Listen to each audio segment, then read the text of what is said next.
Everyone, কেমন আছো তোমরা সবাই? আশা করি সবাই অনেক ভালো আছো। আজকে তোমাদের আমি নতুন একটা চ্যাপ্টার, অর্থাৎ নতুন চ্যাপ্টার নয়, তোমাদের 12 ফোর্থ সেমিস্টারের যে অধ্যায় একটা ইউনিট রয়েছে, যেটা হচ্ছে কি না বিদ্রোহ এবং ব্রিটিশ রাজ, প্রথম চ্যাপ্টারটা যে রয়েছে তার দ্বিতীয় পার্ট 2 নিয়ে আজকে আলোচনা করবো।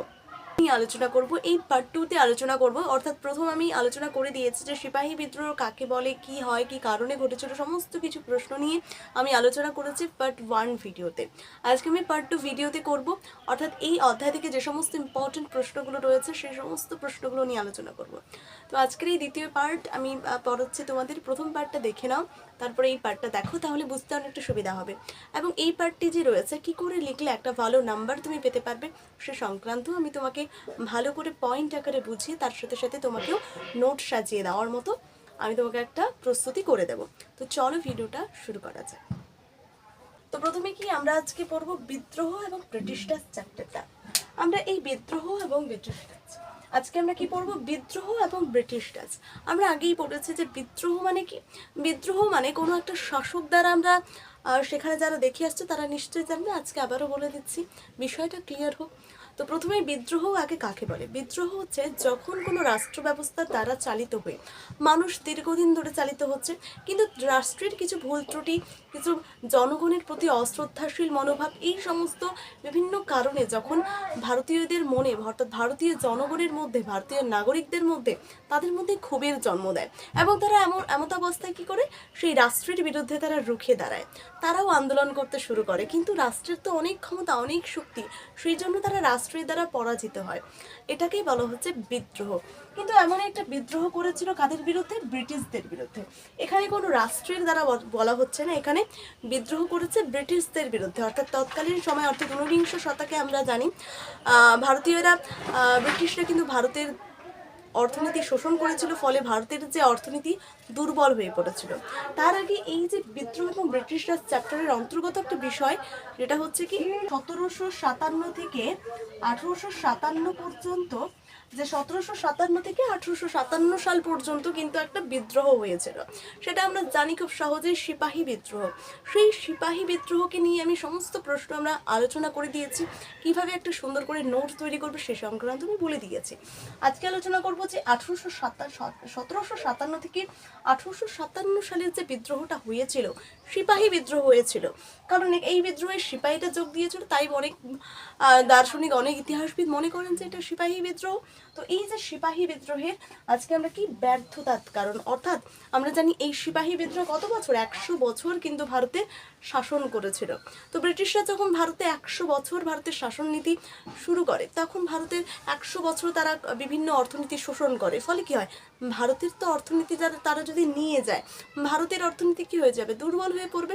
ফলে এই যে এর মধ্যে মানে এই তাদের কার্যকলাপ দ্বারা, অর্থাৎ ব্রিটিশরা এই সমস্ত কার্যকলাপের ফলে ভারতীয়দের মধ্যে কি হয়েছিল, তাদের মধ্যে ক্ষোভের সঞ্চার ঘটেছিল। এবং সেটা সাধারণ মানুষ থেকে শুরু করে, কৃষক থেকে শুরু করে সমস্ত সিপাহীরাও কি করেছিল, এই বিদ্রোহে যোগদান করেছিল। ফলে এই বিদ্রোহের নাম হচ্ছে সিপাহী বিদ্রোহ বলে মনে করা হয়। এছাড়া এবার 100 বছর ধরে বিদ্রোহ করেছিল, কিন্তু এই বিদ্রোহ ব্যর্থ হয়েছিল। কেন ব্যর্থ হয়েছিল সেটা নিয়ে আজকে আলোচনা করব। তো চলো শুরু করি। তো প্রথমেই এই বিদ্রোহের ব্যর্থতা। প্রথমেই বলি, কোনো কিছু প্রশ্ন যখন তুমি লিখবে, তখন প্রথমেই তুমি কি করবে না, এই ব্যর্থতা লিখে এগুলো লিখবে না, সবচেয়ে ভুল কাজ। তোমার এখানেই কিন্তু নাম্বার কাটা যাওয়ার ব্যাপার আছে। তো প্রথমেই তুমি কি লিখবে, সিপাহী বিদ্রোহ কাকে বলে। প্রশ্নটা আসবে যে সিপাহী বিদ্রোহ কাকে বলে, এর ব্যর্থতার কারণগুলো আলোচনা করো। অথবা 100 বছর যে সিপাহী বিদ্রোহ হয়েছিল, সেই সিপাহী বিদ্রোহের ব্যর্থতার কারণগুলো আলোচনা করো। প্রথমেই লিখতে হবে সিপাহী বিদ্রোহ কাকে বলে। সিপাহী বিদ্রোহ কাকে বলে, যে 1757 থেকে 1857 খ্রিস্টাব্দে কি লিখবে, 1757 থেকে 1857 খ্রিস্টাব্দে 100 বছর ব্রিটিশ ইস্ট ইন্ডিয়া কোম্পানি ভারতের শোষণ নীতি চালালে ভারতের অর্থনীতি দুর্বল হয়ে পড়ে। ফলে ভারতীয়রা কি হয়, তাদের মধ্যে রাগ, তাদের মধ্যে ক্ষোভ জন্ম নেয়, যার ফলে তারা বিদ্রোহ করে বসে এবং সেই বিদ্রোহকে বলা হচ্ছে কি সিপাহী বিদ্রোহ। খুব সহজভাবে, এছাড়াও আমার কথাটা যেমন কঠিন হয় তাহলে তুমি তোমার মতো করে বোঝে নাও। তো প্রথমে আমি বুঝিয়ে দিলাম যে 100 বছর শাসন করেছিল, তারপরে তাদের বিরুদ্ধে বিদ্রোহ করেছিল, এটাই সিপাহী বিদ্রোহ নামে পরিচিত। এটা খাতায় লিখে নাও, ঠিক আছে? বুঝতে পারছো কিনা অবশ্যই কমেন্টে জানাও। এবার কি লিখবো, যে এই যে সিপাহী বিদ্রোহের প্রথমে সিপাহী বিদ্রোহ লিখলে কাকে বলে, তারপরে আলোচনা করবে যে সিপাহী বিদ্রোহের ব্যর্থতার কারণগুলো নিম্নে আলোচনা করা হলো, তারপরে লিখবে হচ্ছে 1 পয়েন্ট, অর্থাৎ কেন্দ্রীয় নেতৃত্বের অভাব। তো সিপাহী বিদ্রোহ কেন ব্যর্থ হয়েছিল, প্রথম পয়েন্টটা কি, কেন্দ্রীয় নেতৃত্বের অভাব। তো কেন ব্যর্থ হয়েছিল, কেন্দ্রীয় নেতৃত্ব অভাব। অর্থাৎ আমরা একটা এই অঞ্চলে বাস করি, এবার আমাদের মনে কি হলো, আমরা দেখো ভারতীয়, তো আমাদের এত কিছু চাকরি কিন্তু সবার নিয়ে নেওয়া হচ্ছে, চাকরি হারিয়ে যাচ্ছে। তো এখানে কি হলো, চাকরি যে তারা করছে, অর্থাৎ যারা চাকরি হারিয়ে ফেলেছে, তারা কিন্তু তাদের কিন্তু একটাই চাওয়া, একটাই উদ্দেশ্য, একটাই উদ্দেশ্য, তাদের কিন্তু কেন্দ্রীয় নেতৃত্ব আছে, তাই না? যে কোনো একটা মানুষ তাদের মধ্যে তাদেরকে উৎসাহিত করছে বিদ্রোহ করার জন্য, বিদ্রোহ আন্দোলন করার জন্য, প্রতিবাদ করার জন্য। ফলে কি করছে, তারা ঐক্যবদ্ধভাবে পরিকল্পনা মাফিকভাবে তারা কি করছে, কেন্দ্রীয় নেতৃত্ব, অর্থাৎ কেউ একজন নেতৃত্ব দিচ্ছে, যার কারণে তারা কি হচ্ছে, তাদের মধ্যে ক্ষোভ জন্ম নিচ্ছে, ফলে তারা কি করছে, বিদ্রোহ করছে, তাই না? তো কেন্দ্রে কোনো একটা কিন্তু বিদ্রোহ করছে, কিন্তু এই যে আমাদের যে বিদ্রোহগুলো করছে, অর্থাৎ আমাদের যে প্রতিবাদ করছে, এই প্রতিবাদের কেন্দ্রে যদি কেউ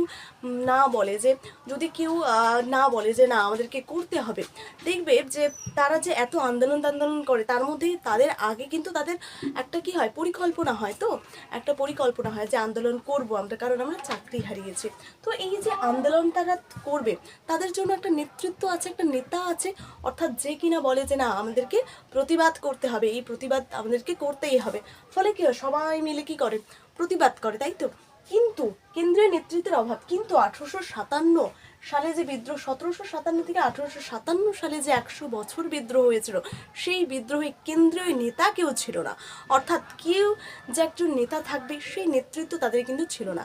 তো একজন নেতা মানে কি, সে সমস্ত দেখবে যে কোনটা করতে হবে না করতে হবে, কিভাবে বিদ্রোহ করব, সমস্ত কিছু দায়িত্বভার নেবেন। তো 1857 সালে যখন আমাদের 1757 100 বছর যখন বিদ্রোহ হলো, সেই বিদ্রোহের মধ্যে কোনো রকম নেতা না থাকার কারণে এই বিদ্রোহ কিন্তু খুব সহজভাবেই কি হয়, ব্যর্থ হয়। তো কেন, বুঝতে পারছো? তো নেতা যদি না থাকে, ধরো আমাদের জন্য পার্টির নেতা আছে, সেই পার্টির নেতা যদি না থাকে, তাহলে কি হবে, পার্টিটা কি হবে, বিচ্ছিন্ন হয়ে যাবে, তারা নিজেদের মতানুযায়ী কাজ করবে। এই জন্য কি রয়েছে, নেতা রয়েছে, অর্থাৎ কি, নেতা, যাকে একজন নেতা থাকবে, তার কি হবে, তার যে সে যে কাজগুলো বলবে সেগুলোই করা হবে। তো এগুলো হচ্ছে নেতার, অর্থাৎ নেতাকে অনুসরণ করে তারা বিভিন্ন কাজ করছে। তো 1857 সালে, 1757 থেকে 1857 সালে যে সিপাহী বিদ্রোহ হয়েছিল, সেই সিপাহী বিদ্রোহে কেন্দ্রীয় নেতার অভাবে এই বিদ্রোহ কিন্তু ব্যর্থ হয়েছিল। এইটা তো লিখলে এখানে নাম্বারটা পাবে। তার আগে নাম্বারটা পাওয়ার আরেকটা বেশ চান্স হচ্ছে যে তুমি যদি এখানে লিখে দাও, ইতিহাসে তোমাদের বই যাদের আছে তারা দেখবে যে হেনরি লরেন্স।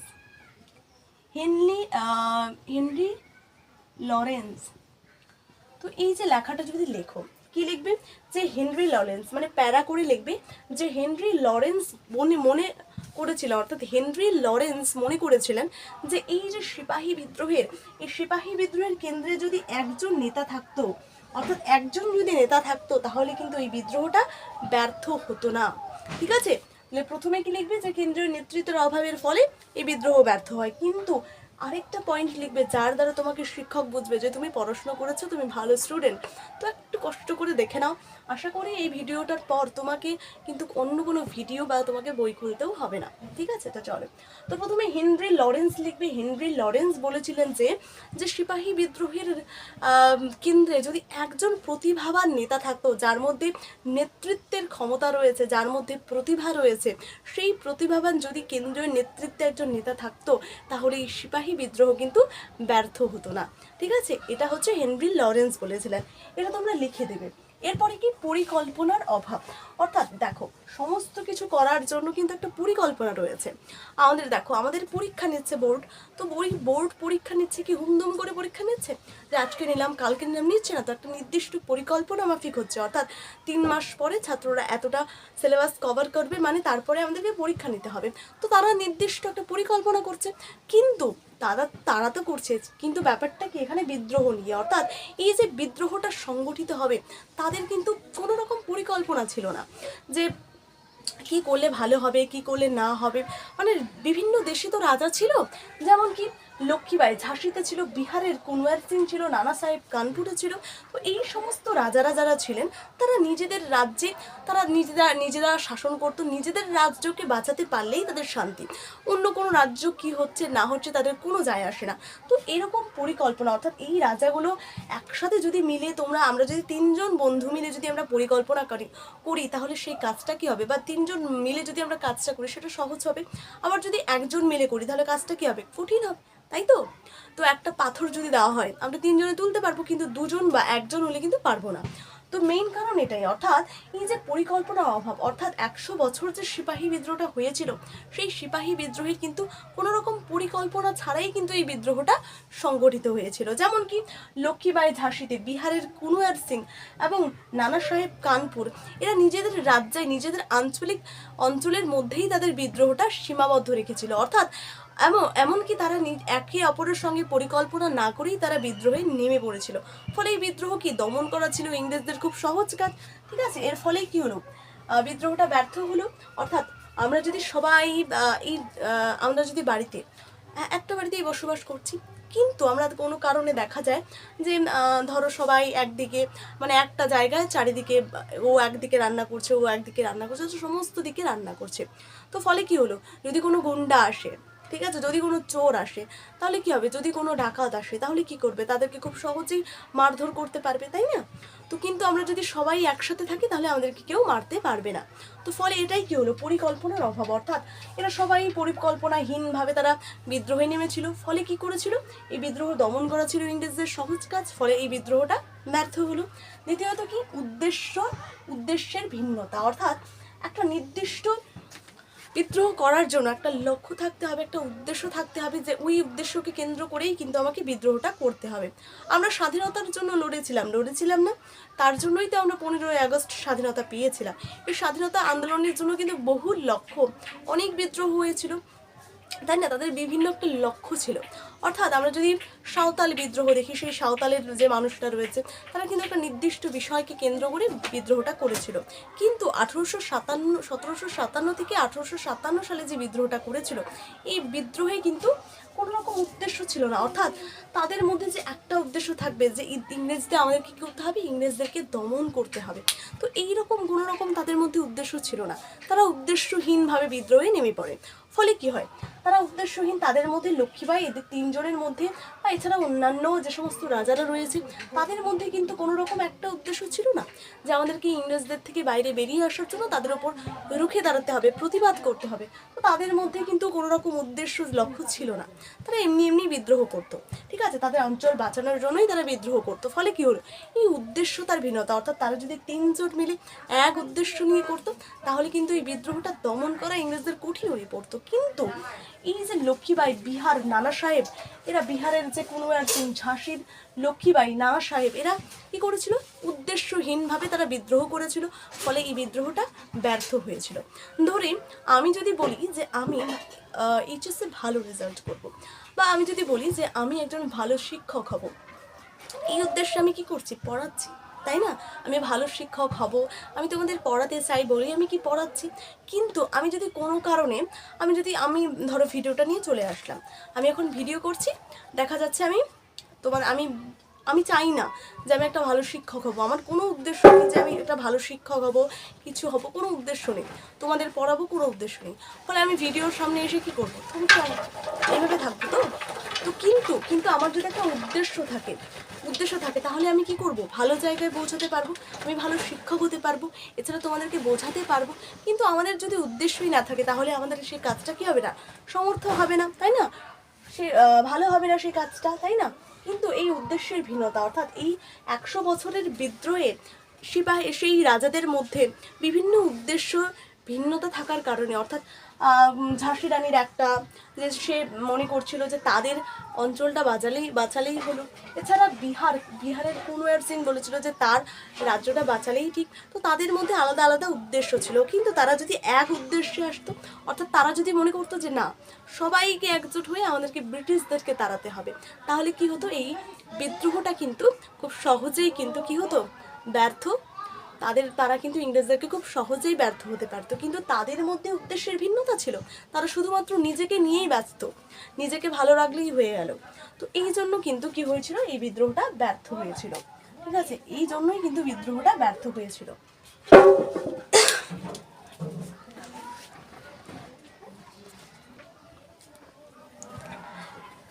এবার কি পড়বো, এবার হচ্ছে আঞ্চলিক সীমাবদ্ধ, অর্থাৎ 100 বছর ধরে যে বিদ্রোহগুলো হয়েছিল সেটা আঞ্চলিক সীমাবদ্ধ, অর্থাৎ কিছু অঞ্চলের মধ্যেই সীমাবদ্ধ ছিল। এটা যদি ভারতবর্ষ হয়, এর মধ্যে কিছু অঞ্চল জুড়ে যদি ধরো বিদ্রোহ সংঘটিত হলো, ফলে কি হলো, এই বিদ্রোহ তো ইংরেজরা খুব সহজেই বিদ্রোহ করতে পারবে। অর্থাৎ ইংরেজরা যখন এদিকে আসবে তখন দেখবে এত ছোট ছোট তারা বিদ্রোহ করছে, তার জন্য কি হবে, তাদেরকে দমন করা সহজ হয়ে যাবে। কিন্তু এটা পুরো অঞ্চলটা জুড়ে যদি ভারতবাসীরা একত্রিত হয়ে তাদের বিরুদ্ধে আন্দোলন করতো, তাহলে ফলে কি হতো, তাদের ব্রিটিশদের বিরুদ্ধে তা কঠিন হয়ে যেত। বললো যে এত বড় একটা দেশ, আমরা যদি সবাই মিলে সেই তৎকালীন সমাজের সব ভারতবাসীরা যদি ঐক্যবদ্ধ হয়ে তারা ইংরেজদের বিরুদ্ধে লড়ে যেত, তাহলে কিন্তু এই বিদ্রোহটা ব্যর্থ হতো না। কিন্তু কি হয়েছিল, আঞ্চলিক সীমাবদ্ধতা, অর্থাৎ কিছু অঞ্চলের মধ্যেই এই বিদ্রোহটা সীমাবদ্ধ ছিল বলেই এই বিদ্রোহ কিন্তু ব্যর্থ হয়। কি কি রাজ্য লিখবে, দেখো সমস্ত নোট এখন আমি বলবো যে পরীক্ষার সামনে চলে এসেছে, এখন যেটা পড়েছো সেটা আরও ভালোভাবে পড়ার চেষ্টা করো, সেটাকে আরও ইনফরমেটিভ করার চেষ্টা করো, তাহলে নোটটা সুন্দর হবে। তো আমি এখানে লিখে দিলাম যে আঞ্চলিক সীমাবদ্ধতা, যে বিভিন্ন অঞ্চলের মধ্যে সীমাবদ্ধ থাকার কারণে, অর্থাৎ কিছু অঞ্চলের মধ্যেই সীমাবদ্ধ থাকার কারণেই এই বিদ্রোহ ব্যর্থ হয়েছিল, এটা হবে। কিন্তু আরেকটু যদি ভালো করা যায় তাহলে নাম্বারটা পুরোপুরি পাওয়া যাবে। কি যে কি না, দিল্লি, অযোধ্যা, ঠিক আছে, অযোধ্যা, যুক্তরাষ্ট্র, ঠিক আছে, বিহার, এই সমস্ত, অর্থাৎ দিল্লি, অযোধ্যা, যুক্তরাষ্ট্র, বিহার, এই সমস্ত অঞ্চলগুলোতে এই বিদ্রোহটা সীমাবদ্ধ ছিল। এছাড়া রাজপুতানা, তারপরে হচ্ছে তারপরে ভারতে, এছাড়া রাজপুতানা আমি এখানে সংক্ষেপে লিখে দিয়েছি যে কোন কোন রাজ্যের মধ্যে এই বিদ্রোহটা সীমাবদ্ধ ছিল। আঞ্চলিক সীমাবদ্ধতা, অর্থাৎ বিভিন্ন অঞ্চলের মধ্যেই এই বিদ্রোহটা সীমাবদ্ধ ছিল বলেই এই বিদ্রোহটা ব্যর্থ হয়। এটা লিখলে হবে, কিন্তু আরো ভালোভাবে লিখতে হবে। কি লিখতে হবে, যে দিল্লি, অযোধ্যা, ঠিক আছে, তারপরে কি যুক্তরাষ্ট্র, বিহার, এই অঞ্চলগুলোর মধ্যেই কিন্তু এই বিদ্রোহটা সীমাবদ্ধ ছিল। অন্যদিকে কি রাজপুতানা, ভারত, ঠিক আছে, এই যে ভারত, এগুলোর মধ্যে কিন্তু এই বিদ্রোহটা ছড়িয়ে পড়েনি। জম্মু কাশ্মীর, এগুলোতে কিন্তু বিদ্রোহটা ছড়িয়ে পড়েনি, অর্থাৎ ভারতবর্ষের কিছু অঞ্চলের মধ্যেই এই বিদ্রোহটা সীমাবদ্ধ ছিল বলেই এই বিদ্রোহ কিন্তু দমন করা ছিল ইংরেজদের সহজ কাজ, ফলে এই বিদ্রোহ ব্যর্থ হয়েছিল। আঞ্চলিক সীমাবদ্ধতা দিল্লি, অযোধ্যা, ঠিক আছে, ঠিক আছে, যুক্তরাষ্ট্র, বিহার, এই অঞ্চলগুলোর মধ্যেই বিদ্রোহটা সীমাবদ্ধ ছিল। রাজপুতানা, ভারত এবং জম্মু কাশ্মীরের মধ্যে এর কোনো প্রভাব লক্ষ্য করা যায়নি বলে এই বিদ্রোহটা ব্যর্থ হয়েছে। কৌশলের ত্রুটি, অর্থাৎ একটা যুদ্ধ করার জন্য একটা বিরাট মানে হচ্ছে 100 বছর যুদ্ধ করেছিল, মানে সেখানে কি রণকৌশল দরকার। অর্থাৎ একটা যুদ্ধে আমি যদি যাই, সাধারণত মারামারি কাটাকাটি হলেই দেখবে যে বাবা মারা অনেক সময় অনেক পাড়াপড়শির লোক কী করে দা নিয়ে যায়। আচ্ছা যাই হোক, এটা বলো না কাউকে, আমি এমনি বললাম। তো প্রথমেই হচ্ছে যে একটা যুদ্ধ করার জন্য, অর্থাৎ এই যে ব্রিটিশদের বিরুদ্ধে যুদ্ধ করার জন্য কি লাগবে, বিভিন্ন অস্ত্রশস্ত্র লাগবে। কিন্তু ভারতীয়দের সেই সমস্ত তৎকালীন সমাজে ভারতীয়দের মধ্যে সেই রকম অস্ত্রশস্ত্র, সেই রকম রণকৌশল অর্থাৎ না থাকার কারণে এই বিদ্রোহ ব্যর্থ হয়। যেমন তৎকালীন সমাজে ভারতীয়দের মধ্যে ছিল কি, তাদের মধ্যে ছিল তরবারি ছিল, তীর ছিল, ধনুক ছিল, এই সমস্ত মানে সরঞ্জাম ছিল। এগুলো দিয়ে কি আর যুদ্ধ করা যায়? এখন যদি ধনুক নিয়ে যুদ্ধ করতে যায় তো তাকে মেরেই ফেলবে, বন্দুক দিয়ে মেরেই ফেলবে। বিভিন্ন যন্ত্র রয়েছে, তো সেই সমস্ত তৎকালীন সমাজে, তৎকালীন ভারতীয়দের মধ্যে সেই সমস্ত আধুনিক উন্নত সরঞ্জাম, অর্থাৎ উন্নত যে সমস্ত রণকৌশল না থাকার কারণে এই বিদ্রোহটা ব্যর্থ হয়। অন্যদিকে তাদের যে বিপরীত দিকে অবশিষ্ট, অর্থাৎ ব্রিটিশদের কি কিন্তু কামান ছিল, বড় বড় রাইফেল ছিল, বন্দুক ছিল, ঠিক আছে, তাদের যে রাইফেল ছিল, বিষাক্ত বোমা ছিল, তো তাদের মধ্যে এত কিছু ছিল। কিন্তু অন্যদিকে ভারতীয়দের মধ্যে তীর, ধনুক ছিল, ঠিক আছে, বর্ষা ছিল। তো এইগুলো থাকার কারণেই কিন্তু কি হয়েছিল, এই বিদ্রোহটা ব্যর্থ হয়েছিল। অর্থাৎ ভারতীয়দের তেমন কিছু উন্নত মানের রণকৌশল না থাকার কারণেও, অর্থাৎ না থাকার পরেও যারা এই বিদ্রোহ নেমে পড়ে, ফলে কি হয়, এই বিদ্রোহ সহজেই ব্যর্থ হয়ে পড়ে। ফলে কারণ কি, কারণ তাদের যে সমস্ত কামান বোমাগুলো ছিল তাদের সাথে কি আর এইগুলো পারে, ফলে এই বিদ্রোহটা ব্যর্থ হয়। এরপরে কি, এরপরে হচ্ছে অনুন্নত যুদ্ধ সরঞ্জাম, অর্থাৎ একই প্রশ্ন, অর্থাৎ ভারতীয়রা কিন্তু সেই ব্রিটিশদের থেকে অনেক পিছিয়ে ছিল সরঞ্জামের ক্ষেত্রে। তাদের মধ্যে এত কিছু ছিল, বোমা ছিল, রাইফেল ছিল, এমন অনেক কিছু যুদ্ধ সরঞ্জাম ছিল। অন্যদিকে ভারতীয়দের মধ্যে সেই সমস্ত আধুনিক যে সমস্ত যন্ত্রপাতি, অর্থাৎ আধুনিক যে সমস্ত যুদ্ধ সামগ্রিক, সেগুলো না থাকার কারণে এই বিদ্রোহটা খুব সহজভাবেই ব্যর্থ হয়ে পড়ে। এরপরে কি, এরপরে বুদ্ধিজীবী শ্রেণীর নির্লিপ্ততা, অর্থাৎ বুদ্ধিজীবী শ্রেণীর নির্লিপ্ততা, অর্থাৎ বুদ্ধিজীবী শ্রেণীরা মনে করেছিলেন যে এই বিদ্রোহ যদি জয়ী হয় তাহলে পলাশির যুদ্ধের যে আগের সময়, অর্থাৎ বুদ্ধিজীবীরা মানুষেরা এতটাই বোকা ছিল যে তারা মনে করতেন যে এই সিপাহী বিদ্রোহটা যদি ইংরেজদের বিরুদ্ধে করে, ফলে কি হবে, সেই পলাশির যুদ্ধের যে পরিস্থিতি, অর্থাৎ এত মারামারি কাটাকাটি, আবার যুদ্ধ সংগঠিত হবে। তাই তারা এই বিদ্রোহকে সমর্থন করেনি, তারা চায়নি, সেই বুদ্ধিজীবী মানুষেরা চায়নি যে বিদ্রোহ হোক। কারণ কি, বিদ্রোহ হলেই আবার মারামারি কাটাকাটি হবে। তো বুদ্ধিজীবী শ্রেণীরা এতই বোকা ছিলেন যে তাদের জন্যই তো, ব্রিটিশদের জন্যই কিন্তু ভারতবর্ষে এত বিদ্রোহ হচ্ছে। কিন্তু বুদ্ধিজীবী শ্রেণীর মানুষেরা মনে করতেন যে এই বিদ্রোহ হলেই আবার মারামারি কাটাকাটি হবে, তার জন্য তারা বিদ্রোহ থেকে কিন্তু পিছিয়ে আসেন। ফলে কি হলো, সেই মানব সংখ্যা কি হয়ে গেল, কমে গেল, তাই না? এবং তাদের এই নির্লিপ্ততা, অর্থাৎ তাদের এই ভাবনা চিন্তার কারণে এই বিদ্রোহটা ব্যর্থ হলো। ঠিক আছে, এরপরে হচ্ছে উপসংহার, অর্থাৎ এতগুলি কারণ লেখার পর প্রথম পড়ে নিলাম। উপসংহারটা একটু মিস্টেক হয়ে গেছে ভিডিও এডিটিং করতে গিয়ে, তোমরা উপসংহারটা যেটা লিখেছি সেটা লিখে দেবে। এরপরেই আমরা আলোচনা করব যে এই যে সিপাহী বিদ্রোহটা হলো, এই সিপাহী বিদ্রোহের আমরা ফলাফল নিয়ে আলোচনা করব, অর্থাৎ এই সিপাহী বিদ্রোহের ফলে কি হয়েছিল। সিপাহী বিদ্রোহের ফলাফল, অর্থাৎ ভারত শাসন আইন। তো সিপাহী বিদ্রোহের অন্যতম একটা প্রভাব হচ্ছে ভারত শাসন আইন, অর্থাৎ ভারত শাসন আইন বলতে ভারতকে কিভাবে শাসন করা যাবে, অর্থাৎ ভারতের শাসন ব্যবস্থা কীরকম হবে, সেখানে আইনি বিভিন্ন কার্যকলাপ কী হবে, সমস্ত কিছু নিয়ে একটা গঠিত হলো ভারত শাসন আইন। কিন্তু এই যে ভারত শাসন আইনটা গঠিত হলো, এটা কিন্তু এই যে বিদ্রোহটা করার ফলেই কিন্তু গঠিত হলো। অর্থাৎ বিদ্রোহ যদি না করা হতো, আমরা যদি ভারতীয়রা যদি ব্রিটিশদের বিরুদ্ধে এই সিপাহী বিদ্রোহটা না করতো, তাহলে কিন্তু এই ভারত শাসন আইন কিন্তু হতো না। ঠিক আছে, কিন্তু এই যে ভারত শাসন আইনটা গঠিত হয়েছিল, আমরা জানি যে ভারত শাসন আইন গঠনের আগেও এটা কিন্তু হঠাৎ করে ভারত শাসন আইন গঠিত হয়নি। ব্রিটিশ সরকার খুব সহজেই কিন্তু ভারতকে একটা শাসনাধীন পরিবেশ বানিয়ে দেয়নি যে ভারত এই শাসনে শাসিত হবে। তো এই ভারত শাসন আইনে, অর্থাৎ যখন বিদ্রোহ করলো, বিদ্রোহ করার ফলে ব্রিটিশ সরকার বুঝতে পারলো যে ভারতীয়দের কোনো একটা রকম ব্যবস্থা করতে হবে, সেই জন্য কি করলো, এই ভারত শাসন আইন প্রণয়ন করলো। তো এই যে ভারত শাসন আইন প্রণয়ন করলো, এই ভারত শাসন আইন কিন্তু কোনো রকম আকস্মিক ঘটনা নয়, হঠাৎ করেই ভারত শাসন আইন গঠিত হয়নি, তার আগেও কিন্তু বিভিন্ন আইন হয়েছিল। কি কি আইন, প্রথমে এর আগের সেমিস্টারে আমরা পড়ে এসেছিলাম যে 1773 খ্রিস্টাব্দে রেগুলেটিং অ্যাক্ট, এই রেগুলেটিং অ্যাক্টের মাধ্যমে ভারতের কিন্তু স্বাধীনতা বজায় রাখা হয়েছিল, অর্থাৎ ভারতের শাসন কী হবে সেটা বজায় রাখা হয়েছিল। এছাড়া 1784 খ্রিস্টাব্দে কি হয়েছিল, পিটের ভারত শাসন আইন, এটার মাধ্যমেও ভারতকে শাসন করা হয়েছিল, একটা ভালো শাসন করা হয়েছিল। এছাড়া সনদ আইনের মাধ্যমে 3টা সনদ আইন হয়েছিল। প্রথমে হচ্ছে 1833 সালে, 1833 থেকে 1853 সাল পর্যন্ত সনদ আইন হয়েছিল। তো এই সমস্ত, অর্থাৎ রেগুলেটিং অ্যাক্ট, এগুলো কিন্তু লিখবে। রেগুলেটিং অ্যাক্ট, পিটের ভারত শাসন আইন, এই সনদ আইনের মাধ্যমে, অর্থাৎ ধীরে ধীরে ক্রমাগত একের পর এক আনার পরেই কিন্তু এই ভারত শাসন আইন গঠিত হয়েছিল। এই ভারত শাসন আইন গঠিত হওয়ার পিছনে এই আইনগুলোর অবদান অনস্বীকার্য। এবং যখন ভারতীয়রা কি করলো, সেই ব্রিটিশদের সঙ্গে তারা লড়লো, তারা প্রতিবাদ করলো, তখন ব্রিটিশ সরকার মনে করেছিল যে ভারতের যে শাসন ব্যবস্থা, ভারতীয়দের যে আমরা শাসন করব, সেই শাসন ব্যবস্থা অর্থাৎ ব্রিটিশ ইস্ট ইন্ডিয়া কোম্পানির হাতে রাখা যাবে না।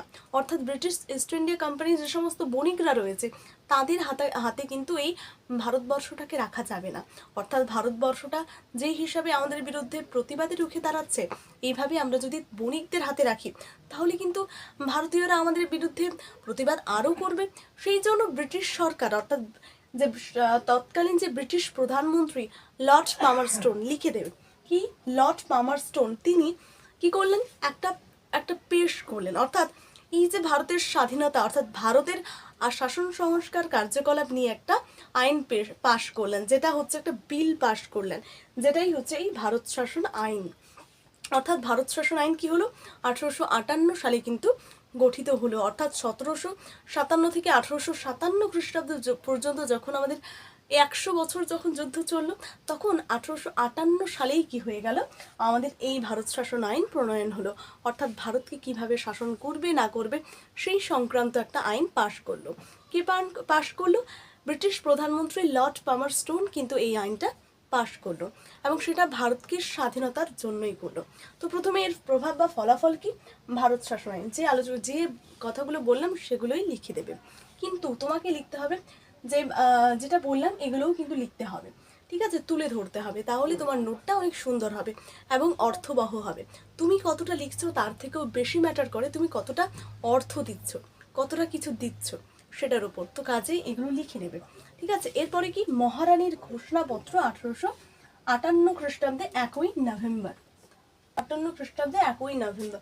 অর্থাৎ যখন এই 1757 থেকে 1857 সালে বিদ্রোহটা হয়েছিল, সেই বিদ্রোহ আরও যাতে প্রসারিত না হয় সেই জন্য মহারানী অর্থাৎ মহারানী ভিক্টোরিয়া তিনি কি করে দিলেন, একটা ঘোষণাপত্র পাশ করলেন। তিনি একটা ঘোষণা করলেন, যেটাই হচ্ছে ঘোষণাপত্র নামে পরিচিত, এবং যেটা প্রকাশিত হয়েছিল 1 নভেম্বর 1858 সালে প্রকাশিত হয়েছিল। সেটাই হচ্ছে তার দেওয়া যে ঘোষণা, সেটাই ঘোষণাপত্র নামে পরিচিত। এবার এই ঘোষণাপত্রের বিষয়গুলো কি কি ছিল, তিনি কি কি বিষয় উল্লেখ করেছেন। তো প্রথমেই হচ্ছে মহারানীর ঘোষণাপত্রে তিনি কীরকম ঘোষণা করেছেন। তো মহারানীর ঘোষণাপত্রে তিনি যে সমস্ত ঘোষণাগুলো করেছেন, 1 নম্বর দিয়ে পয়েন্ট করবে, তিনি কি করলেন, একটা ঘোষণা পেশ করলেন, একটা ঘোষণা করলেন, সেটাই মহারানীর ঘোষণাপত্র। কিন্তু এই ঘোষণাপত্রে তিনি কি বললেন, যে ব্রিটিশ সরকার ভারতীয়দের সামাজিক অর্থাৎ সমাজের এবং ধর্মীয় ক্ষেত্রে কোনো রকম কিন্তু তিনি কিন্তু কোনো কিছু বলবেন না, ঠিক আছে, কোনো রকম হস্তক্ষেপ করবেন না। অর্থাৎ ভারতীয়দের সামাজিক দিক থেকে হোক, সেটা ধর্মীয় দিক থেকে হোক, যা কিছুই হোক না কেন, ব্রিটিশ সরকার যাতে এই জিনিসের ওপর যাতে তারা হস্তক্ষেপ না করে, অর্থাৎ বাধা না করে। এছাড়া যে সমস্ত দেশীয়, 2 নাম্বার কি, যে সমস্ত দেশীয় রাজারা ছিল, অর্থাৎ দেশের তো বিভিন্ন রাজা ছিল, তারা কি করবেন, দত্তক পুত্র গ্রহণ করতে পারবেন। দেশীয় যে সমস্ত রাজারা রয়েছে তারা কিন্তু দত্তক পুত্র গ্রহণ করতে পারবেন। এবং দ্বিতীয়ত কি, শর্ত বিলোপ নীতি বাতিল করা হবে। শর্ত বিলোপ নীতি কি, শর্ত বিলোপ নীতি, অনেক শর্ত বিলোপ নীতি দিয়েছিল, যে দত্তক পুত্র গ্রহণ করতে পারবে না, এই করতে পারবে না, সেই করতে পারবে না। তো এই কারণে কি হলো, মহারানীর ঘোষণাপত্রে দেখা গেল যে মহারানীর ঘোষণাপত্রে দ্বারা কিন্তু শর্ত বিলোপ যে নীতি সেটা কিন্তু বাতিল করা হলো। এছাড়া 4 নম্বর কি, 4 নম্বর হচ্ছে তাদের যে ধর্মীয় অর্থাৎ ভারতীয় যে দেশীয় রাজাদের যে ধর্মীয়, সেই ধর্মীয় গোড়ামির মধ্যে তিনি কিন্তু কোনো রকম হস্তক্ষেপ করবেন না। তো 3 নম্বর 4 নম্বর কি, যে জাতি ধর্ম বর্ণ নির্বিশেষে ভারতীয় বিভিন্ন ধর্ম নির্বিশেষে তারা কিন্তু যারা যোগ্য ভারতীয়, যারা যোগ্য নাগরিক, তারাই কিন্তু চাকরিতে যোগদান করতে পারবে, এই তিনি ঘোষণা করলেন। এই কয়টা ঘোষণা তার লিখে দেবে। প্রথমে ঘোষণাপত্র কাকে বলে, কি কি ঘোষণা করেছিল সেগুলো 1 2 3 করে লিখে দেবে। আমি যেগুলো বললাম সেগুলো অবশ্যই খাতায় নোট করো, ঠিক আছে, সুন্দর করে নোটটা তৈরি করো, আর আমাকে ফেসবুকে এই নোটটা পাঠাও, তোমরা কিরকম সুন্দর করে নোট বানালে আমি দেখতে চাই, ঠিক আছে। মধুমিতা রয় লিখে একটা ফেসবুক রয়েছে, আমি লিঙ্ক দিয়ে দিয়েছি, সেখান থেকে যাও এবং নোটগুলো আমাকে দেখাও যে কত সুন্দর করে তোমরা নোট তৈরি করেছো, ঠিক আছে। এরপরে হচ্ছে কি, শর্তবিলোপনী সরকারের ওপর সাম্রাজ্যবাদী নীতি ত্যাগ করা। হ্যাঁ, তার আগে আরেকটা পয়েন্ট আছে, যেটা হচ্ছে কি, সরকারের অর্থাৎ এই যে ব্রিটিশ সরকার যাতে ভারতীয়দের উপর সাম্রাজ্য নীতি আরোপ না করে, সেটা যাতে ত্যাগ করেন, সেটার কথাও তিনি কিন্তু মহারানী ঘোষণাপত্র তার ঘোষণাপত্রের মাধ্যমে কিন্তু তুলে ধরেছেন।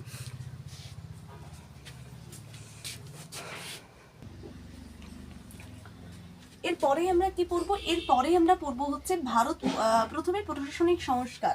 এই প্রশাসনিক সংস্কার কি, প্রশাসনিক সংস্কার মানে আমাদের শাসন নীতির বিভিন্ন কার্যাবলী। তো প্রথমেই বলতে হবে যে ব্রিটিশ সরকার কিন্তু তাদের যে শাসনভার অর্থাৎ ব্রিটিশ সরকার নিজ হাতে কিন্তু শাসনভার গ্রহণ করেনি, বরং কিছু কিছু প্রশাসনিক সংস্কার করেছিল, যেমন কি ভারত শাসন আইন গঠন করলো, কিন্তু নিজ হাতে শাসন ব্যবস্থা তুলে নেননি, ঠিক আছে। এবং জওহরলাল নেহরু এখানেই লিখে দেবে আরেকটা পয়েন্ট মোস্ট ইম্পর্টেন্ট, যে the discovery of India the Discovery of India গ্রন্থে জওহরলাল নেহেরু তিনি বলেন যে এই যে প্রশাসনিক সংস্কারের ক্ষেত্রে লিখবে যে দ্য ডিসকভারি অফ ইন্ডিয়া গ্রন্থে জওহরলাল নেহেরু বলেন যে কি বলেন যে 1871 দেশের কিছু অংশ কি যে দ্য ডিসকভারি অফ ইন্ডিয়া গ্রন্থে বলেন যে যে এই যে ব্রিটিশ অর্থাৎ এই যে সিপাহী বিদ্রোহ কিন্তু কিছু অঞ্চলের মধ্যে সীমাবদ্ধ থাকলেও তা কিন্তু সমগ্র ব্রিটিশ শাসনের ভিত্তিকে কিন্তু কাঁপিয়ে দেয়। এটা কিন্তু প্রশাসনিক সংস্কার লিখবে, তারপরে লেখার পরে প্যারা করে এটা লিখে দেবে। এরপরে হচ্ছে ভারত পরিষদ আইনটা কি, অর্থাৎ তৎকালীন সমাজে যখন আমাদের বিদ্রোহটা হয়েছিল বা বিদ্রোহের পূর্বে যদি আমরা দেখি, সেখানে কিন্তু ভারতীয়দের কোনো রকম মতামত গ্রহণের কোনো রকম পরিষদ কিন্তু ছিল না।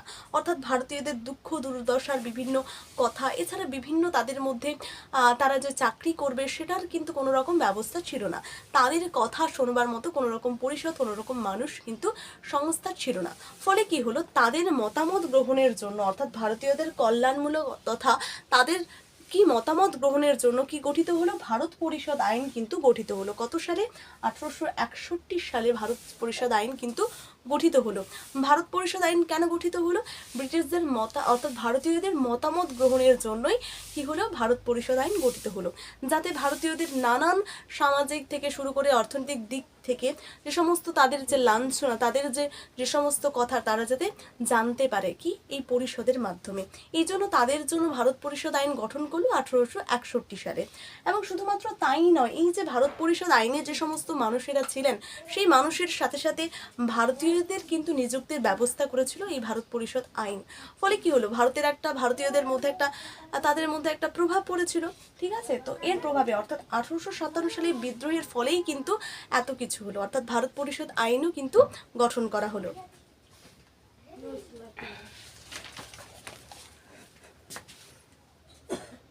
আলোচনা করবো যে সামাজিক সংস্কার, অর্থাৎ এই যে বিদ্রোহটা হলো, এই বিদ্রোহের ফলে সামরিক কি কি সংস্কার ঘটানো হলো। অর্থাৎ সামরিক সংস্কার মানে আমাদের এই যে বিদ্রোহ অর্থাৎ সিপাহী বিদ্রোহে কিন্তু সিপাহীরা এই বিদ্রোহে যোগদান করেছিল এবং সেই সিপাহীদেরকে নিয়েই একটা তাদের মধ্যে সামরিক সংস্কার ঘটানো হলো। কি কি দিকের, যারা অর্থাৎ এই যে সিপাহী বিদ্রোহটা হয়েছিল, যে সমস্ত ভারতীয়রা এই সিপাহী বিদ্রোহে ইংরেজদেরকে সাহায্য করেছিল, তারা ভারতীয়দের নয়, তারা ইংরেজদের সাহায্য করেছিল, তাদেরকে বলা হচ্ছে সামরিক জাতি। এবং যারা এই ইংরেজদেরকে সাহায্য করেনি, ভারতীয়দের সাহায্য করেছে, তারা হচ্ছে কি অসামরিক জাতি। অর্থাৎ এই যে সামরিক সংস্কার, অর্থাৎ এই বিদ্রোহের ফলে দুটো সামরিক সংস্কারের ক্ষেত্রে কি হলো, তাদের দুটো শ্রেণীতে ভাগ করে দেওয়া হলো। তারা একটা সামরিক জাতি, একটা অসামরিক জাতি, দুটো শ্রেণীতে কিন্তু ভাগ করে দেওয়া হলো। তাদের সামরিক জাতি কি, যারা যোগ দিয়েছিল ইংরেজদের কাজের সঙ্গে তারা সামরিক জাতি, এবং যারা যোগ দেয়নি, ইংরেজদের সহযোগিতা করেনি, তারা অসামরিক জাতি। তো সামরিক জাতি কারা? পাঠান, গোর্খা, শিখ, রাজপুত, এরা হচ্ছে ইংরেজদেরকে সাহায্য করেছিল সিপাহী বিদ্রোহে। আর ভারতীয়, অযোধ্যাবাসী, বিহারি, এই সমস্ত যে সমস্ত সম্প্রদায়গুলো রয়েছে, এরা কিন্তু সেই ইংরেজদেরকে সাহায্য করেনি, তাই এরা অসামরিক জাতি। তো সামরিক সংস্কারের ক্ষেত্রে তাদেরকে দুটো শ্রেণীতে ভাগ করা হয়, যাতে বোঝা যায় যে কাদের ওপর কি শাসন করা উচিত। এরপরে কি, জাতীয়তাবাদের ওপর প্রভাব, অর্থাৎ জাতীয়তাবাদের ওপর প্রভাবে এখানে লিখবে যে পার্সিভাল স্পিয়ারের মতে যে এই বিদ্রোহ কিন্তু কোনো রকম গোষ্ঠী কেন্দ্রিক ছিল না। এই কোনো রকম একটা গোষ্ঠীকে, ধরো সাঁওতাল বিদ্রোহ হয়েছিল একটা নির্দিষ্ট সাঁওতালদেরকে নিয়ে, মুন্ডা বিদ্রোহ হয়েছিল মুন্ডা সম্প্রদায়ের বিভিন্ন মানুষদের নিয়ে, কিন্তু এই বিদ্রোহ কিন্তু জাতি, ধর্ম, বর্ণ নির্বিশেষে সবাই কিন্তু কৃষক থেকে শুরু করে সমস্ত জাতি সম্প্রদায় কিন্তু তারা একত্রিত হয়ে এই বিদ্রোহে যোগদান করেছিল। এই জন্য এই বিদ্রোহে কিন্তু জাতীয়তাবাদের ওপর প্রভাব পড়তে দেখা যায়। কি হয়, তাদের মধ্যে জাতীয়তা বোধ এবং নিজের যে দেশের প্রতি ভালোবাসা, ঐক্যতা তাদের মধ্যে কিন্তু গড়ে ওঠে। ফলে কি হয়, তাদের মধ্যে জাতীয়তাবাদ জাগ্রত হয়। তো এই বিদ্রোহের ফলেই কি হলো, জাতীয়তাবাদের জাগরণ ঘটলো। জাতীয়তাবাদ মানে একে অপরের প্রতি ভালোবাসা, আমরা একটা জাতি এবং আমরা ভারতবাসী, এটাই আমাদের পরিচয়। তো আমাদের মধ্যে একটা জাতীয়তা বোধ রয়েছে। ভারতীয়দের মধ্যে কোনো রকম যদি একটা কুসংস্কারমূলক কিছু একটা করা হয়, তাদের যদি কোনো রকম ভুল ধরা হয়, তাহলে কিন্তু আমরা সমস্ত ভারতবাসীরা একত্রিত হয়ে লড়াই করব। তো এটাই হচ্ছে, এর ফলে আমাদের কি হয়, জাতীয়তা বোধের জাগরণ ঘটে এই বিদ্রোহ হওয়ার ফলে।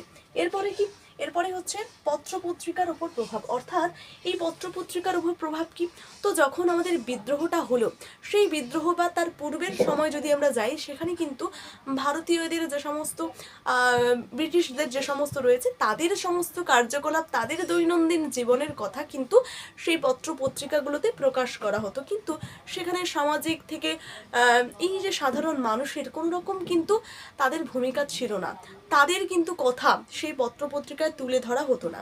ফলে কি হলো, যে সমস্ত অর্থাৎ এই বিদ্রোহের পরবর্তী, অর্থাৎ এই বিদ্রোহ কত সালে, এবং 1858 সালে হয়ে গেল, কিন্তু বিংশ শতকে অর্থাৎ কত সালে, 1900 শতক থেকে 2000, অর্থাৎ 1900 শতক থেকে 2000 সাল পর্যন্ত পত্রপত্রিকার ওপর একটা গুরুত্বপূর্ণ প্রভাব ফেলা হলো। কি প্রভাব, যে সমস্ত আগে কি করা হতো, ব্রিটিশদের দৈনন্দিন জীবনের কার্যকলাপ, তাদের কথাগুলোই পত্রপত্রিকায় তুলে ধরা হলো। কিন্তু এই বিদ্রোহের পর শুধুমাত্র ব্রিটিশদের কথাও নয়, বরং এই বিদ্রোহে অর্থাৎ 1757 সালে 1857 সাল পর্যন্ত যে বিদ্রোহটা হয়েছিল, সেই বিদ্রোহে যোগদানকারী যারা সিপাহী ছিল, যারা সৈন্য ছিল, যারা কৃষক ছিল, তাদের দুরবস্থার কথাও কিন্তু তুলে ধরা হলো। কখন, এই বিদ্রোহের পরে, মানে বিদ্রোহের প্রভাবেই তারা কিন্তু সেই পত্রপত্রিকায় তাদের কথা তুলে ধরতে পারলো।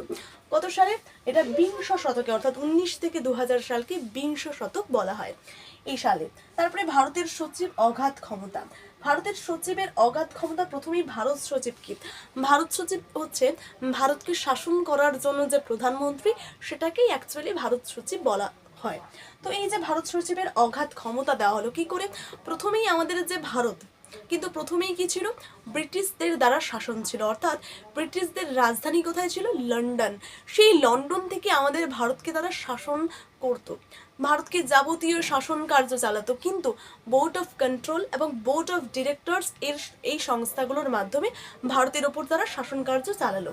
কিন্তু যখন এই 100 বছর ভারতীয়রা ব্রিটিশদের বিরুদ্ধে বিদ্রোহ ঘোষণা করলো, তখন কি করলো, ব্রিটিশ সরকার বুঝে গেছিল যে এই যে তাদের এই সংস্থাগুলো, অর্থাৎ বোর্ড অফ কন্ট্রোল এবং বোর্ড অফ ডিরেক্টরস, এই দুটো সংস্থার ওপর ভারতকে রাখা ঠিক হবে না। তাই কি করলো, সে ভারত পরিষদ গঠন করলো। আমরা জানি 1861 সালে ভারত পরিষদ গঠন করলো, সেখানে ভারতীয়দের মত নেওয়া হবে, ভারতীয়দের নিযুক্ত করা হবে, ঠিক আছে, তার উপর ভিত্তি করে তাদের ভারতীয়দের উপর কি করা হবে, ব্যবস্থা নেওয়া হবে। তো এইরকম ভারত পরিষদ আইন গঠিত হলো, এবং এই যে ভারত পরিষদ আইনটাকে টিকিয়ে রাখার জন্য, যাতে এটা স্থিতিশীল হয়, যাতে এটা কার্যকরী হয়, কার্যকারী করার জন্য প্রধানমন্ত্রী হিসেবে নির্বাচন করা হলো একজন ব্যক্তিকে, যাকে বলা হচ্ছে ভারত সচিব। তো তাকে কি করা হলো, ভারত সচিবের অগাধ ক্ষমতা দেওয়া হলো, যাতে ভারত সচিব কি করতে পারে, ভারতকে সুষ্ঠু ভালোভাবে তারা কি করতে পারে, যাতে এই ভারতকে তারা শাসনাধীন করতে পারে, তাদের শাসনাধীন চালাতে পারে। এই জন্য ভারত শাসনকে অগাধ ক্ষমতা দেওয়া হলো। তাহলে এই যে 1857 সালে যে সিপাহী বিদ্রোহটা শেষ হলো, বিদ্রোহের ফলে কি হলো, ফলে হচ্ছে ভারত শাসনের, অর্থাৎ ভারতকে কিভাবে শাসন করবো, এছাড়া মহারানীর ঘোষণাপত্র, খুব ভালো ভালো কথা মহারানীর ঘোষণাপত্রে কিন্তু দেওয়া হয়েছিল। এছাড়া কি প্রশাসনিক সংস্কার, অর্থাৎ যেহেতু প্রশাসনিক সংস্কারও কিন্তু করা হয়েছিল। এছাড়া কি ভারত পরিষদ আইন, অর্থাৎ ভারতের যে সমস্ত দরিদ্র মানুষগুলো রয়েছে তাদের কিন্তু তাদের কথা বা মতামত নেওয়ার জন্য কিন্তু একটা পরিষদ গঠন হলো। আগে তো এদের ভূমিকা ছিল না, অর্থাৎ তাদের দাম দেওয়া হতো না, তাদের কদর করা হতো না, যে সমস্ত দরিদ্র শ্রেণীর মানুষেরা রয়েছে। কিন্তু যখন ভারত পরিষদ আইন গঠন হলো, তখন এই মানুষদেরকে কিন্তু মতামত গ্রহণের জন্য ভারত পরিষদ আইন গঠন হলো। তারপরে কি, সামরিক সংস্কার করা হলো, জাতীয়তাবাদের উপর প্রভাব। তারপরে কি হলো, তার ফলে পত্রপত্রিকার উপর প্রভাব লক্ষ্য করা গেল। এছাড়া ভারত সচিবের অগাধ ক্ষমতা, অর্থাৎ ভারত সচিবকেও অগাধ ক্ষমতার অধিকারী করে তোলা হলো এই 1857 সালের এই বিদ্রোহের মাধ্যমে। এরপরে আমরা বলবো যে এই যে 1857 সালের বিদ্রোহকে কি হিন্দু মুসলিম ঐক্যের জনক বলা হয়, অথবা এই 1857 সালের বিদ্রোহকে কেন হিন্দু মুসলিম ঐক্য সম্পর্কে টিকা লেখো, যা প্রশ্ন আসুক না কেন তোমাদের কিন্তু হয়ে যাবে। আমি যদি বলি যে এই ভিডিওটা দেখলে সমস্ত কনসেপ্ট কিন্তু ক্লিয়ার হয়ে যাবে। তো আর দুটো প্রশ্ন নিয়ে আলোচনা করবো, যেগুলো ইম্পর্ট্যান্ট, এবং ইম্পর্ট্যান্ট বললেই হবে না, সেগুলো কিন্তু পরীক্ষায় চলে এসেছে। ঠিক আছে, তো প্রথমেই কি যে হিন্দু মুসলিম ঐক্য এবং 1857 সালের বিদ্রোহকে কি স্বাধীনতার যুদ্ধ বলা হয়, কেন বলা হয়, সমস্ত বিষয় নিয়ে আলোচনা করব। আর দুটো প্রশ্ন নিয়ে আলোচনা করব খুব কম সময়ে গল্পের ছলে। তো চলো শুরু করি। হিন্দু মুসলিম ঐক্য কেন বলার কারণগুলো নিম্নরূপ বা নিম্নে আলোচনা করা হলো লিখে এটা লিখবেন যে ধর্মীয় অপমানের বিরুদ্ধে যৌথ প্রতিবাদ। তো ধর্মীয় অপমানের অর্থাৎ ধর্মের বিরুদ্ধে অপমান করেছিল, ব্রিটিশরা অপমান করেছিল, তার বিরুদ্ধে হিন্দু এবং মুসলিম মিলে প্রতিবাদ করেছিল। অপমানটা কি? প্রথমেই হচ্ছে যে সমস্ত সিপাহীরা ছিল, অর্থাৎ যে সমস্ত হিন্দু বা মুসলিম সিপাহীরা ব্রিটিশদের অধীনে কাজ করত, সেই সমস্ত সিপাহীদের কি করা হতো, একটা বন্দুক তো ব্যবহার করতে হতো, কিন্তু সেই বন্দুকের আগেকার বন্দুক কি ছিল, কার্তুজ, অর্থাৎ একটা টোটা ছিল, এবং সেটাকেই কেটে কেটে দাঁত দিয়ে কেটে কেটে সেটা বন্দুকের মধ্যে ভরতে হতো। ফলে কি হলো, এই যে দাঁত দিয়ে কেটে কেটে বন্দুকের মধ্যে যে ভরা, এটা কিন্তু খুব সহজ কাজ, কিন্তু সেখানে একটা ব্যাপার ছিল যে এই যে কার্তুজটা দেখতে পাচ্ছ, যেটা টোটা, ঠিক আছে, সেই টোটাতেই কিন্তু গরু এবং শূকরের চর্বি মেশানো থাকতো, যা ছিল, গরু ছিল হিন্দুদের পবিত্রতার প্রতীক, এবং কিন্তু কি ছিল, এবং শূকর ছিল মুসলিমদের পবিত্রতার প্রতীক। তো তাদের এই সমস্ত পবিত্রতার প্রতীক থাকলে, তারা মানলে, তারা গুরুকে সম্মান করলে এবং মুসলিমরা শূকরকে সম্মান করলে, তাদের ধর্মে আঘাত করলে ব্রিটিশরা, তা এমনকি ব্রিটিশরা তাদের ধর্মে আঘাত করলে হিন্দু এবং মুসলিম এরা যৌথ হয়ে, অর্থাৎ ঐক্যবদ্ধভাবে তারা কি করে, মুসলিমদের বিরুদ্ধে যে বিদ্রোহ করে, এটার জন্যই এটাকে হিন্দু মুসলিম ঐক্যের প্রতীক হিসেবে ধরা হয়। এছাড়া হচ্ছে একসাথেই হিন্দু মুসলিমদের নেতাদের বিদ্রোহ, অর্থাৎ আমরা দেখতে পাচ্ছি যে মঙ্গল পাণ্ডে, লক্ষ্মীবাই এরা ছিলেন কিন্তু হিন্দু, এবং নানা সাহেব বখত খান এরা ছিলেন কিন্তু মুসলিম। অর্থাৎ সেই সময়কালে যে বিদ্রোহটা হয়েছিল, সেখানে কিন্তু শুধুমাত্র হিন্দুরাই বিদ্রোহ করেনি, সেখানে শুধুমাত্র মুসলিমরাই বিদ্রোহ করেনি, সেখানে বিভিন্ন হিন্দু এবং মুসলিম নেতারা কিন্তু বিদ্রোহ করেছিলেন। বিভিন্ন হিন্দু থেকে মুসলিম সমাজ কিন্তু সম্প্রদায় কিন্তু মিলিতভাবে ব্রিটিশদের বিরুদ্ধে কিন্তু বিভিন্ন বিদ্রোহ করেছিলেন। এই জন্য এই বিদ্রোহকে হিন্দু মুসলিম ঐক্যের প্রতীক হিসেবে ধরা হয়। এছাড়া 3 নম্বর পয়েন্ট লিখবে একে অপরের ধর্ম রক্ষায় ঐক্য। এবার একে অপরের ধর্ম রক্ষায় ঐক্য কি, অনেক সময় দেখা গেছে যে হিন্দুরা কি করতো, অনেক সময় মুসলিমদের মসজিদ রক্ষা করতো ব্রিটিশদের থেকে, আবার অনেক সময় দেখা যেত যে মুসলিমরা হিন্দুদের মন্দির কি করতো, রক্ষা করতো ব্রিটিশদের থেকে। তো তাদের মধ্যে একে অপরের ধর্ম রক্ষার জন্য তাদের মধ্যে একটা ঐক্য সাধন ঘটে, তাদের মধ্যে একটা ভালোবাসা জন্ম দেয়, যার প্রভাবেই এই বিদ্রোহটাকে হিন্দু মুসলিম ঐক্য বলার হয়। এছাড়া কি, ব্রিটিশদের বিরুদ্ধে একই লক্ষ্য, অর্থাৎ এই যে সমস্ত সিপাহীরা তারা কি করলো, তারা ব্রিটিশদের বিরুদ্ধে বিদ্রোহ ঘোষণা করলো, কিন্তু তাদের মধ্যে কেন করলো, প্রথমত হচ্ছে ব্রিটিশদের বিরুদ্ধে একই লক্ষ্য রেখে। লক্ষ্যটা কি, তো প্রথমেই যে সমস্ত সিপাহীরা বা যে সমস্ত জনসমাজ, যে সমস্ত সম্প্রদায় কি করছিল, সেই ব্রিটিশদের বিরুদ্ধে কি করছিল, বিদ্রোহ ঘোষণা করেছিল, তারা প্রথমেই ভেবেছিল যে দেশকে যদি আমরা স্বাধীন করতে না পারি, তাহলে আমাদের যে জাতি, ধর্ম, বর্ণ, এগুলোকে আমরা রক্ষা করতে পারবো কি? যখন দেশটা অস্বাধীন, অর্থাৎ স্বাধীন থাকবে না, তখন আমাদের অর্থাৎ ধর্মের পূজা অর্চনা আমরা করতে পারবো না। এই জন্যই তারা কি করলো, অর্থাৎ একই লক্ষ্য রেখে, অর্থাৎ তারা প্রথমেই নির্দিষ্ট করে নিল যে আমাদেরকে, ভারতকে প্রথমে কি করতে হবে, স্বাধীন করতে হবে, তারপরেই আমরা যা দেখবো, সেটা ধর্ম হোক, সেটা সম্প্রদায় হোক, সেটা পরে দেখবো। তো প্রথমেই আমাদেরকে কি করতে হবে, দেশটাকে স্বাধীন করতে হবে। এই স্বাধীন করার লক্ষ্য নিয়ে হিন্দু এবং মুসলিমেরা দুজনেই ঐক্যবদ্ধ হলো, এবং ব্রিটিশদের বিরুদ্ধে একটা স্বাধীন দেশ রক্ষার জন্য, অর্থাৎ স্বাধীন দেশ হিসেবে প্রতিষ্ঠা করার জন্য তারা কি করলো, ইংরেজদের বিরুদ্ধে বিদ্রোহে নামলো। এই কারণেই এই বিদ্রোহকে হিন্দু মুসলিম ঐক্যের প্রতীক বলা হয়।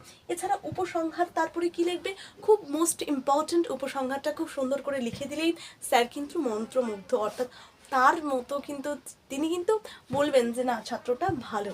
ঠিক আছে, তো দেখে নাও থেকে 1757 থেকে 1857 সালের এই যে সিপাহী বিদ্রোহ, এই সিপাহী বিদ্রোহ শুধুমাত্র সৈন্যদের বিদ্রোহ ছিল না, এটা কিন্তু উপসংহার লিখবে। তাহলে 1757 থেকে 1857 সালের যে বিদ্রোহ, সেই বিদ্রোহ কিন্তু শুধুমাত্র সৈন্যদের বিদ্রোহ ছিল না, এটি ছিল ভারতের স্বাধিকার, অর্থাৎ নিজেদের অধিকার এবং তাদের সম্মান রক্ষার প্রথম সংগঠিত একটি বিদ্রোহ। অর্থাৎ শুধুমাত্র সৈন্যরা বিদ্রোহ করবে সেটার জন্য নয়, ভারতের যাতে স্বাধীন, তারা যাতে সম্মান পেতে পারে, তাদের যে নিজেদের অধিকার পেতে পারে, সেই জন্য একটা বিদ্রোহ।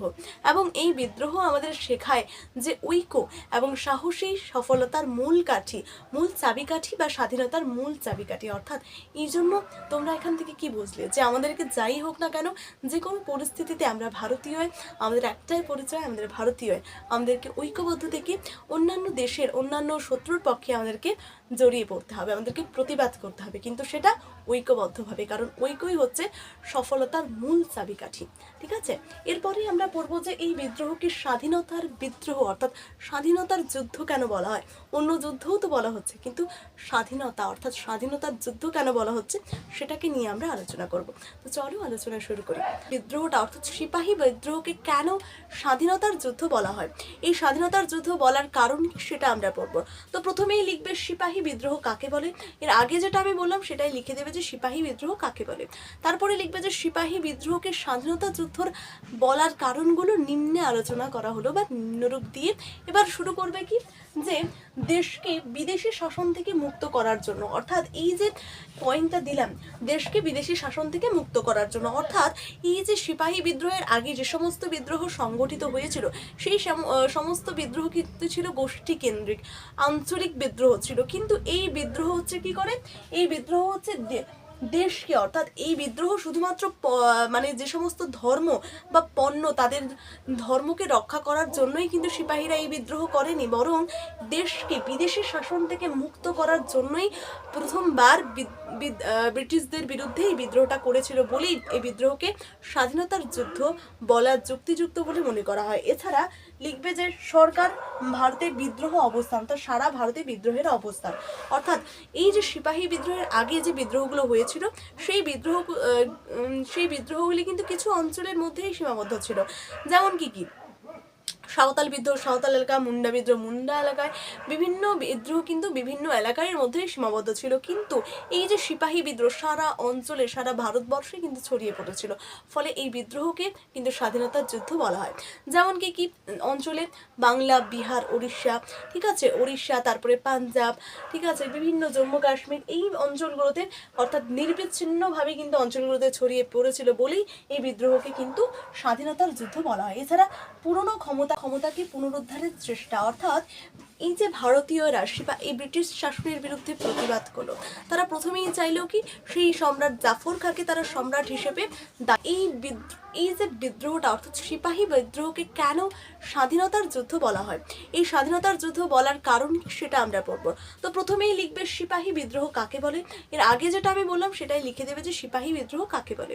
তারপরে লিখবে যে সিপাহী বিদ্রোহকে স্বাধীনতা যুদ্ধর বলার কারণগুলো নিম্নে আলোচনা করা হলো বা নিম্নরূপ দিয়ে।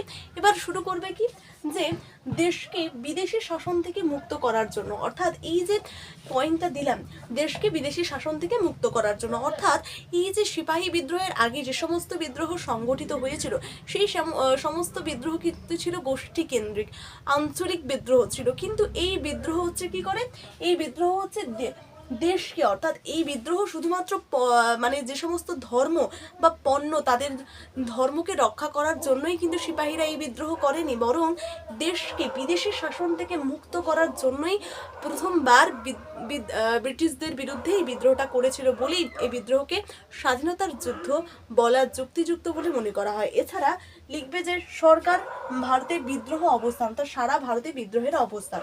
অর্থাৎ এই যে সিপাহী বিদ্রোহের আগে যে বিদ্রোহগুলো হয়েছিল, সেই বিদ্রোহগুলি কিন্তু কিছু অঞ্চলের মধ্যেই সীমাবদ্ধ ছিল।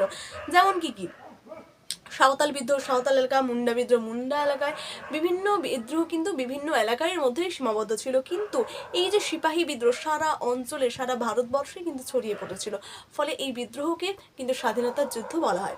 যেমন কি কি অঞ্চলে, বাংলা, বিহার, উড়িষ্যা, ঠিক আছে, উড়িষ্যা, তারপরে পাঞ্জাব, ঠিক আছে, বিভিন্ন জম্মু কাশ্মীর, এই অঞ্চলগুলোতে অর্থাৎ নিরবিচ্ছিন্নভাবে কিন্তু অঞ্চলগুলোতে ছড়িয়ে পড়েছিল বলেই এই বিদ্রোহকে কিন্তু স্বাধীনতার যুদ্ধ বলা হয়। এছাড়া পুরনো ক্ষমতা